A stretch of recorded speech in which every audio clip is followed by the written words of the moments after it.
शुरू होगी बात। वॉशिंगटन में गाजा जंगबंदी के दूसरे मरहले पर जल्द बातचीत होगी। इजरायली वजीर आजम बेंजामिन नेतन्याहू करेंगे बात। जंगबंदी में चौथे बंधक और कैदी की अदला बदली के बाद इजरायल का बयान सामने आया।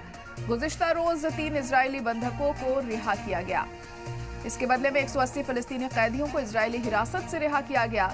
इस बीच मई 2024 के बाद पहली बार रफा सरहद फिर से खोल दी गई है। तो अहम खबर इस वक्त आपको बता रहे हैं कि गाजा में जंगबंदी के दूसरे मरहले पर जल्द ही बातचीत होगी।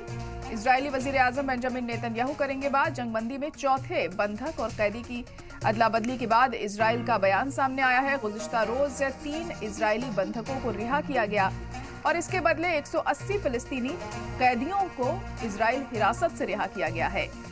इस बीच मई 2024 के बाद पहली बार रफा सरहद पर फिर से हलचल देखने को मिली है। फिर से इस सरहद को अब खोल दिया गया है।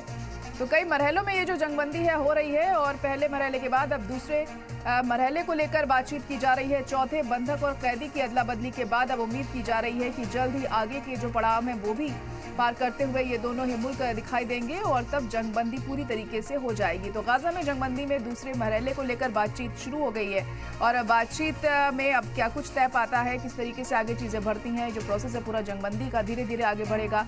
कई मरहलों में ये जंगबंदी होनी है। हमने देखा है पहले मरहले में किस तरह से बंधकों की रिहाई की गई और फिलिस्तीनी कैदियों को भी छोड़ा गया इजरायल की तरफ से। अब दूसरे मरहले में भी ये जो कवायद है ये जारी रहेगी और दूसरे मरहले को लेकर बातचीत शुरू होगी जल्द ही। गुज़िश्ता रोज 3 इजरायली बंधकों को रिहा किया गया और इसके बदले में 180 फिलिस्तीनी कैदियों को भी इजरायल हिरासत से रिहा किया गया है। इस बीच मई 2024 के बाद पहली बार रफा सरहद अब फिर से खोल दी गई है। तो अमन की उम्मीद अब की जा रही है, लेकिन ये अमन कब तक बरकरार रहता है और जिस तरह से जंगबंदी के बाद उम्मीद की जा रही है कि हालात बेहतर होंगे तो उसी तरह की चीजें सामने आती हैं। रिकंस्ट्रक्शन भी बहुत ज्यादा जरूरी है। गाजा में जिस तरह से जंग की वजह से पूरा इलाका तबाह हो गया है और उसे दोबारा बसाने में भी बहुत मेहनत लगेगी, बहुत वक्त लग सकता है। लेकिन उसके पहले सवाल यह है कि जो इजरायल है क्या वो पूरी तरह से हमले बंद करेगा। ये तस्वीरें आप देख सकते हैं बंधकों की रिहाई के बाद कैसे लोग अपनों से मिलकर अपने आंसू नहीं रोक पा रहे हैं, काफी जज्बाती हो रहे हैं। क्योंकि आपको बता दें कि इजरायल की कैद से भी 180 फिलिस्तीनियों को रिहा किया गया है। बंधकों की भी रिहाई की है हमास ने और ये आप उन बंधकों को देख पा रहे हैं रिहा होने के बाद अपने घर वालों से मिलकर अपने आंसू नहीं रोक पाए ये लोग।